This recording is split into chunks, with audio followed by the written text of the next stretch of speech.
9월 18일 대한건설협회는 건설산업규제의 상호협력적 개선을 위한 정책 토론회를 개최했습니다. 나경현 한국건설산업연구원 연구위원이 건설기능인 정책의 미래지향적인 개선 방안이라는 주제로 세미나를 준비했는데요. 건설업 수급격차 완화를 위한 정책 사례를 발표하고 미래지향적인 건설기능인의 정책 방향을 모색하는 유익한 시간이었습니다. 지금 만나보시죠.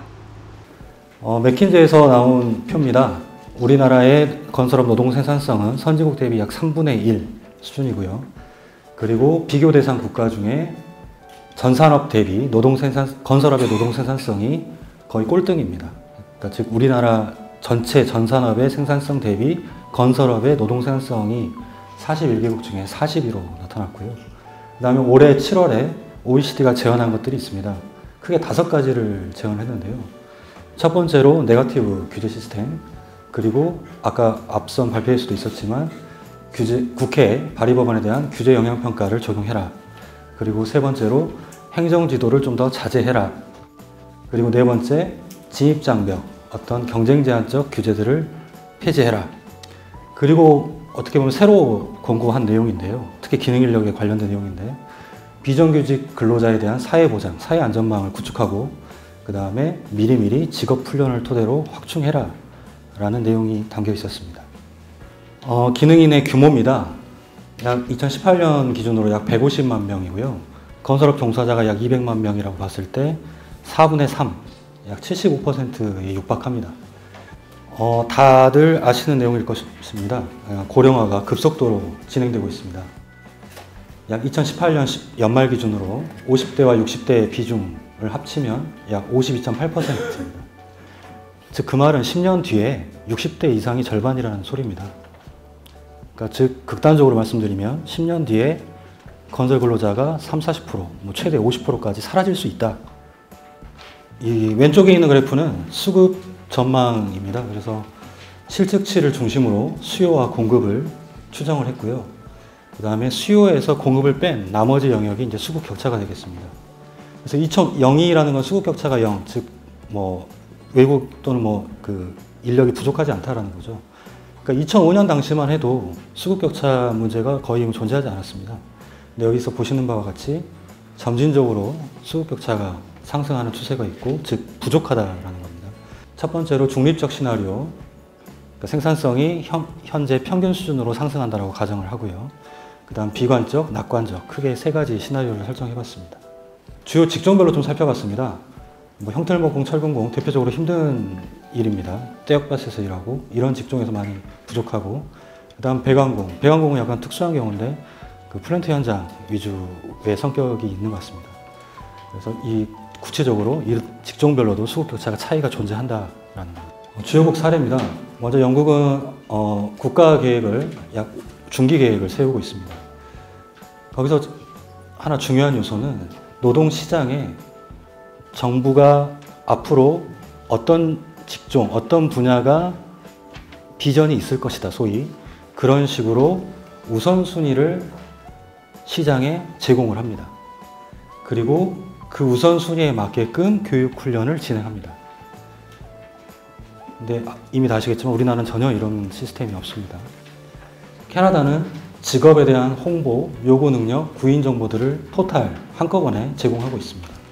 그래서 건설 노동자의 맞춤형 제도들, 어프렌티스라고 하는데 어프렌티스의 맞춤형 제도들, 그 다음에 우리로 치면 폴리텍 대학이나 이런 기능 대학들의 맞춤형 제도들. 그럼 거기서 무엇을 하느냐? 인력 계획을 수립하고 평생학습 관련된 커리큘럼을 개발하고 산업계 수요에 맞는 맞춤형 교육훈련 시스템을 개발합니다. 호주는 솔직히 저는 깜짝 놀랐습니다. 연방정부가 기능인의 직업 비전 전망치, 통합적 직업 정보를 모두 다 제공하고 있습니다. 석공인데요. 임금은 얼마나 받는지, 앞으로 전망이 어떻게 되는지, 요구 스킬, 요구 숙련도는 어느 정도 수준인지. 참고로 밑에는 목공입니다. 임금, 앞으로 성장이 어떻게 될 것인지. 일본은 수급 격차가 심화되고 있다는 것을 작년에 인식을 하고 발표를 했습니다. 후생노동성과 국토교통성이 한꺼번에 발표를 했고요. 4.0 이상이다 이 말은 이 구직자 대비 구인의 비율이 4배다라는 겁니다. 뭐 우리나라도 별반 다르지 않을 거라고 생각이 됩니다. 선제적으로 대처하기 위해서 우리로 치면 고용보험 훈련 기금이라고 이해하시면 됩니다. 전산업 예산 중에 3분의 1을 건설업에 쏟아붓습니다. 그럼 그 3분의 1을 또 어떤 식으로 분배를 하느냐? 60% 이상을 기업에 줍니다. 여기 보시면 중소사업주, 뭐 훈련 관련된 것들 기업에 주고요. 그 다음에 나머지 3분의 1 정도는 교육자, 즉 마이스터에 줍니다. 이거는 후생 노동성의 정책입니다. 우리로 치면 상상도 할 수 없는 내용인데 노동부가 생산성 지표를 제도적으로 활용을 합니다. 3년간 6% 이상 노동 생산성이 향상된 기업에 중소기업 건설기업이든 건설기업에 한해서 약 1.2배의 지원금을 더 줍니다. 더 나아가서 영주권 자격까지 신설을 합니다. 보수적인 일본에서 참고로 이걸 통과됐을 때 뭐 논란은 많았습니다. 하지만 작년 12월에 통과가 됐는데 특정 기능 1호 5년 동안 치료할 수 있는 자격을 신설했고요. 특정 기능 2호 가족을 포함한 영주권 자체의 자격을 신설을 했습니다. 그만큼 심각하다라고 인식을 한 겁니다. 선진국 사례 시사점입니다. 범정부적 지원 체계를 구축했다. 즉 육성 객체뿐만 아니라 육성 주체에게도 정부가 지원을 한다.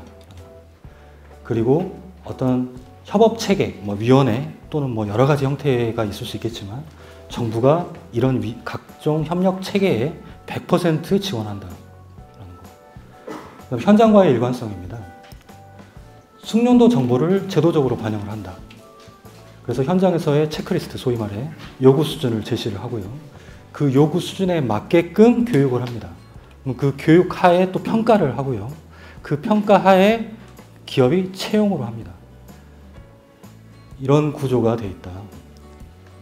미래지향적 정책 방향 마지막 내용을 좀 설명드리겠습니다. 우리나라는 앞서서 다 살펴보시다시피 규제 중심, 그리고 근시안적 미봉책 위주, 지키지 않으면 처벌하겠다. 그 다음에 지원을 하더라도 객체, 즉 근로자에게만 지원을 합니다. 그 시스템 자체는 전혀 지속 가능하지 않습니다. 즉 인센티브를 주고 육성 주체에게 파격적 인센티브를 줘도 육성이 될까 말까 하다라고 저는 솔직히 개인적으로 생각합니다. 그 다음 또 말씀드리고 싶은 거는 일단 부족한 직종, 수급 격차를 해소하기 위해서 내국인을 육성하고 그래도 부족하면 외국인을 도입하고 그 다음에 단속을 하든 강화를 하든 해야 되는 게 아닌가, 그런 순서적으로 말씀을 드린 거고요. 올해 기능인 인력 205분을 대상으로 설문조사한 내용입니다. 주로 왜 청년층 이탈하느냐? 미래가 불안정해서, 작업이 힘들어서, 이게 다수 의견이었고요. 그 다음에 어떻게 하면 효과적으로 유입이 될 것이냐 여쭤봤더니 고용 안정성, 사회 안정성 확보해달라, 이게 가장 많았습니다. 육성 노동에 좀 더 자세히 말씀드리겠습니다. 마지막 부분입니다. 먼저 크게 투 트랙으로 접근해서 생각합니다. 첫 번째로는 선진국과 마찬가지로 우선순위를 설정해야 됩니다. 어디가 제일 부족한지, 어디가 제일 산업에서 필요로 하는지, 그거 하에 외국인을 어떤 식으로 도입할 것인지, 즉 중기 수급 계획이 필요하다. 좀 안타까운 건 자재, 골재, 기계 다 수급 계획이 있습니다. 근데 왜 제일 중요한 인력은 없는지 모르겠습니다. 그다음 두 번째, 기술인과 기능인의 어떻게 보면 산업의 커리어 패스를 마련해야 된다. 즉 특급 마이스터가 됐을 때 기술인으로서 인정받을 수 있고 어떤 미래지향적으로 인정받을 수 있는 체계를 구축해야 된다라는 거고요. 그다음 그 구체적으로 말씀드리면 기능인 등급제와 기술인 등급 간 어떤 제도 활용 방안을 선제적으로 마련할 필요가 있다라는 내용입니다. 이상 발표를 마치겠습니다. 네, 감사합니다.